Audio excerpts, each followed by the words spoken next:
ವೀಕ್ಷಕರೇ, ಜನಧ್ವನಿ ನ್ಯೂಸ್ಗೆ ಸ್ವಾಗತ. ಚಿತ್ರದುರ್ಗ ಜಿಲ್ಲೆಯ ಚಳ್ಳಕೆರೆ ನಗರದಲ್ಲಿ ಇದೀಗ ದೊಡ್ಡ ವಿವಾದಕ್ಕೆ ಕಾರಣವಾಗಿರುವ ಘಟನೆ ಬೆಳಕಿಗೆ ಬಂದಿದೆ. ಬಿಸಿನೀರು ಮುದ್ದಪ್ಪ ಸರ್ಕಾರಿ ಪ್ರೌಢಶಾಲೆಯ ಆವರಣದಲ್ಲಿ ಕ್ರಾಫ್ಟ್ ಶಾಪಿಂಗ್ ಹೆಸರಿನಲ್ಲಿ ಬೃಹತ್ ವಾಣಿಜ್ಯ ಶೆಡ್ ನಿರ್ಮಾಣ ಮಾಡಲಾಗುತ್ತಿದೆ ಎಂಬ ಆರೋಪ ಕೇಳಿಬಂದಿದೆ.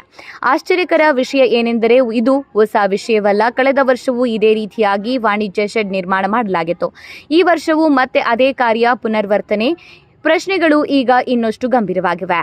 ಒಂದು ಬಾರಿ ನಡೆದಿದ್ರೆ ತಪ್ಪು ಎಂದು ಹೇಳಬಹುದು, ಆದರೆ ಎರಡನೇ ಸಲವೂ ಇದೇ ನಡೆಯುತ್ತಿದೆ ಎಂದರೆ ಇದು ಯೋಜಿತ ಅಕ್ರಮವೇ. ಸರ್ಕಾರದ ನಿಯಮ ಏನು ಹೇಳುತ್ತಿದೆ? ಶಾಲಾ ಆವರಣ ಶಿಕ್ಷಣಕ್ಕೆ ಮಾತ್ರ, ವಾಣಿಜ್ಯ ಚಟುವಟಿಕೆಗಳಿಗೆ ಅವಕಾಶವೇ ಇಲ್ಲ. ಆದರೆ ಇಲ್ಲಿ ನಡೆಯುತ್ತಿರುವುದು ಏನು? ಕ್ರಾಫ್ಟ್ ಶಾಪಿಂಗ್ ಹೆಸರಿನಲ್ಲಿ ವ್ಯವಹಾರ, ಶಾಲಾ ಜಾಗದ ಸ್ಪಷ್ಟ ದುರುಪಯೋಗ, ಅಧಿಕಾರಿಗಳ ಮೌನ ಅಥವಾ ಸಹಭಾಗಿತ್ವ.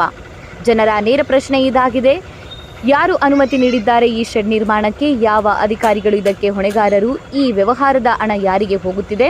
ಇನ್ನೊಂದು ಗಂಭೀರ ಪ್ರಶ್ನೆ ಏನೆಂದರೆ, ಶಾಲಾ ಮಕ್ಕಳಿಗೆ ಮೀಸಲಾದ ಜಾಗದಲ್ಲಿ ವಾಣಿಜ್ಯ ಚಟುವಟಿಕೆ ನಡೆಸುವುದು ವಿದ್ಯಾರ್ಥಿಗಳ ಹಕ್ಕಿನ ಮೇಲೆ ದಾಳಿ. ಜನಧ್ವನಿ ನ್ಯೂಸ್ ಪ್ರಶ್ನಿಸುತ್ತಿದೆ, ಜಿಲ್ಲಾಧಿಕಾರಿಗಳು ಇದನ್ನ ಗಮನಿಸುತ್ತಾರಾ? ಶಿಕ್ಷಣ ಇಲಾಖೆ ಕ್ರಮ ಕೈಗೊಳ್ಳುತ್ತದೆಯೇ?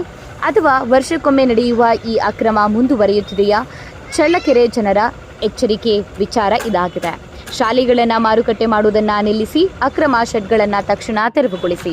ಇದು ಜನಧ್ವನಿ ನ್ಯೂಸ್, ನಿಮ್ಮ ಧ್ವನಿ, ನಿಮ್ಮ ಹಕ್ಕು.